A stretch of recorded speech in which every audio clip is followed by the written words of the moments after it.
One sec.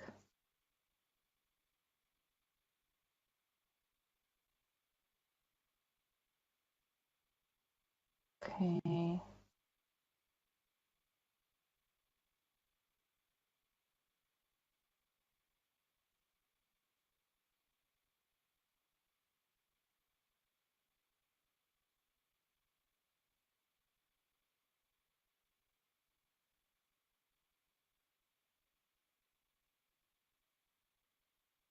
So I do not see it yet.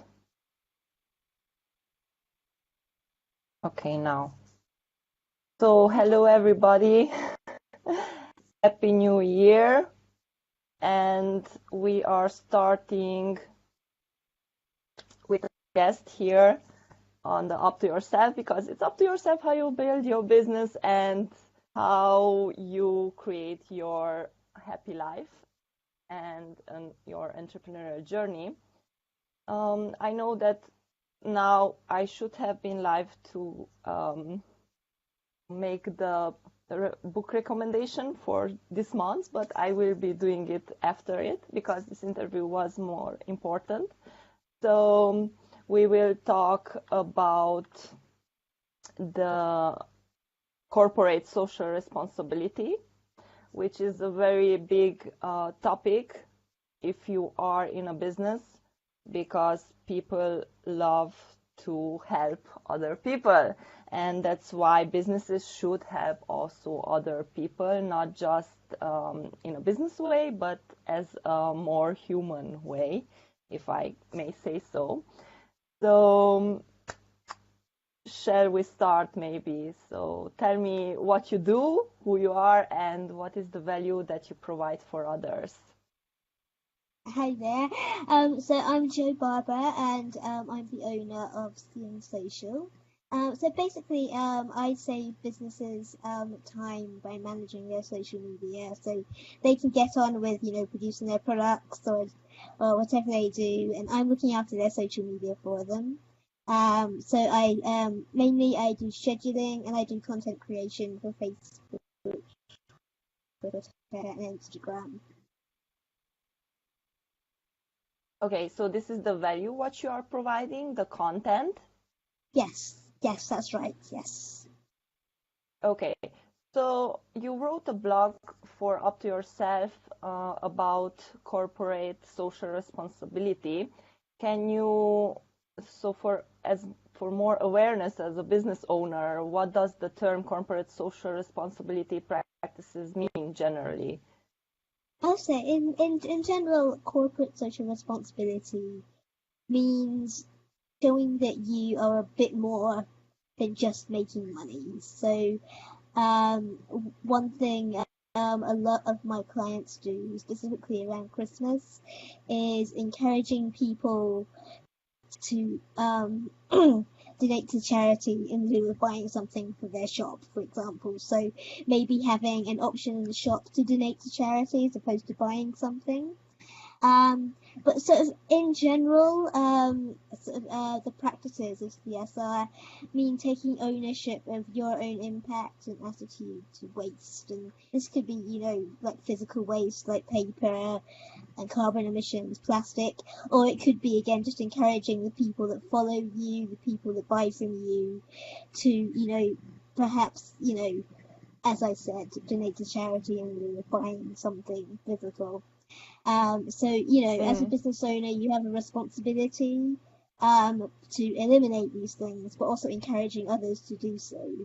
And because businesses will have more impact on the reduction side of things than individuals, it's kind of up to businesses to do this sort of thing. And we've seen the sort of big players, so Coca-Cola and Pepsi, certainly in the UK, I don't know about worldwide, but all their Christmas adverts mentioned or alluded to recycling at the end of it. So hopefully, that means that their customers, which will be millions of people around the globe, will start to, maybe think a bit more about recycling. But again, I think even small businesses can have that kind of impact by encouraging their customers to do that sort of thing.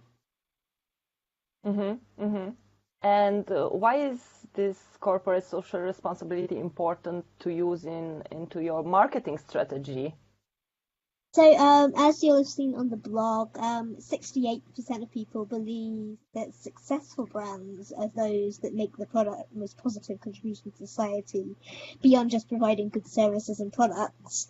And that 68% will choose to buy from the brands that are showing that they're doing a bit more for the planet, alongside what they do as a business.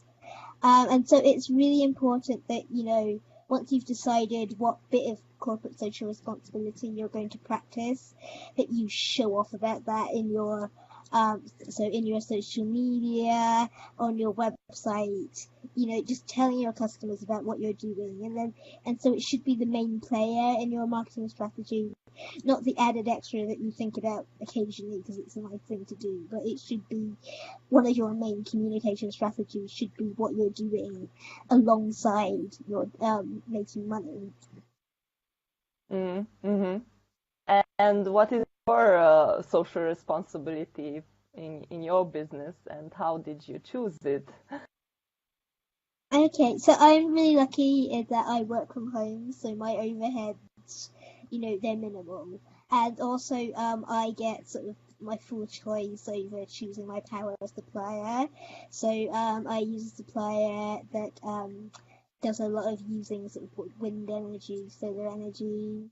I can choose not to use paper, and all my as my business is online, we don't. It's all through uh, digital documents and things like that. I have access to great recycling facilities through my local council, and I can be picky about suppliers that also practice corporate social responsibility. And on the charity support front and volunteering, I'm actually a business mentor for a local young enterprise group. So that's kind of lending my professional knowledge with no cost to this local group. Mm. And what is the process generally of integrating corporate social responsibility into a business if that business doesn't have one? Sure, so it's identifying where you can best help make a difference. So, as I sort of mentioned, is there any unnecessary waste occurring that you can eliminate? So, I don't know, paper copies of things, can they be emailed as digital copies? Or is there a good cause you can support either locally or involved with? Supporting the cancer or ill children Yeah, or absolutely. And it can be something like, cruelty. yeah, absolutely. And it can be sort of as simple as maybe sharing their own social media posts to get them the way to get the knowledge of that cause to your customers, or you can be more involved with a fundraising drive or something like that, or volunteering as I'm doing. Mm-hmm. So, in your opinion, is corporate responsibility practice coming with cost? Meaning, how much money do you need to invest in your business if you, for instance, you decide to go all in using environmental friendly printing services and ethical suppliers, because these are more expensive than the regular ones. Okay, so I think you do have to be sensible and make sure you can afford to do what you need. Because there's no point bankrupting yourself, over trying to do good things if that's not going to allow you to continue as a business. So it might be something to aim for in the first instance. So if you want to, go out for the brand new printer that's good for the environment, that might be something to sort of look out for a bit further down the line when you have that money. But you can sort of certainly that I'm doing, you can prioritize suppliers that have green credentials, use recycled paper, etc. So the sort of first thing I did was when I was looking for someone to print my business cards was I looked for someone who had those green credentials and used recycled paper and that sort of thing. And then another great way to start is volunteering with a local cause because that won't cost you anything but time. And particularly as a small business owner, you can then be flexible with time, so you can make sure that you can volunteer alongside doing your work. Mm. Is it kind of like integrated in your business values, Mhm. maybe? This Yes, kind of absolutely. mm, Yes, so my volunteering is in the evening at the moment, so it's not really impacting so much on my sort of day-to-day work. But it might be that that day I choose not to have a really long lunch break, so I can get all my work done during the day. So I've got the evening to do this, whereas on other days I might have longer breaks during the day because I can do work in the evening if I need to. yeah, definitely. So, if you're working, so can you give us one of your best advices on how to stay productive on your entrepreneurial journey? Sure, it's okay to have a rest. So, I mean, I think a lot of us start out on our own so we can achieve that work-life balance. And, it's okay to take 15 minutes every so often to read that non-business article, book, watch that TV show. If you want to do the thing that you would have got told off for in your previous 9 to 5 working job, it's all about staying refreshed. And if that means taking a break every so often, that's okay. Yeah, I can add it too that it's okay also every one Every hour to hour, take just a absolutely. break and Take a break, look at Facebook, look at what your friend is doing, that evening and say, no, we should go somewhere else. That's absolutely fine. And it's just a way to, keep refreshed so your customers get the best service from you.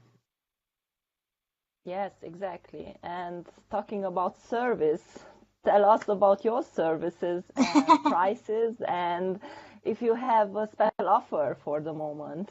Sure, absolutely. So, as I mentioned before, my service is social media management, primarily on Facebook, Twitter, and Instagram. But I'm a quick learner, so if you're using another platform, I'm right there. I'll get onto it.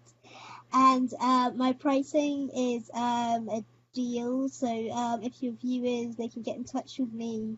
I'm on Facebook and Twitter as Seeing Social UK.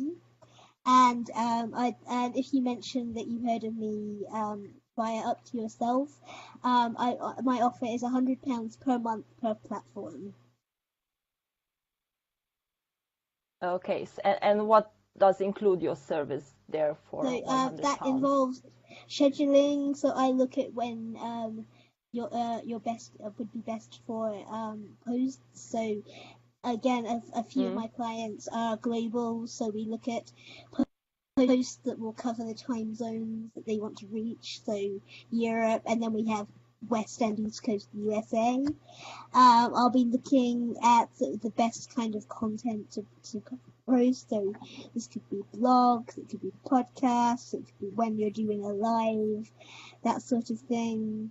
Content creation. I can help with brand management, either continuing it or helping you to sort of cultivate it, that sort of thing. But one reason that I do pricing per month as opposed to per day is so you're not limited for when you can contact me. It can be any time and I'll respond mm. immediately. That's very nice. And then And you have a lot of implications, and then you offer also too. brilliant, So yes. if you are interested more, yeah, and the audience, if you are interested more about Joe Barber, you can also click on the link above. I put the blog post link, and you can check it out there. And also there is a link to her webpage, and you can check out also her webpage and see what she has to offer and what she has to say. And keep in mind, if you have a business or if you are at the start, just think about how you can, next to business, how you can also uh, become involved in social cause or helping cause, because it's really helping you to grow as a human being. And if it helps you to grow as a human being, it helps also grow your business. And this is very important stuff to think about as a woman entrepreneur in our times.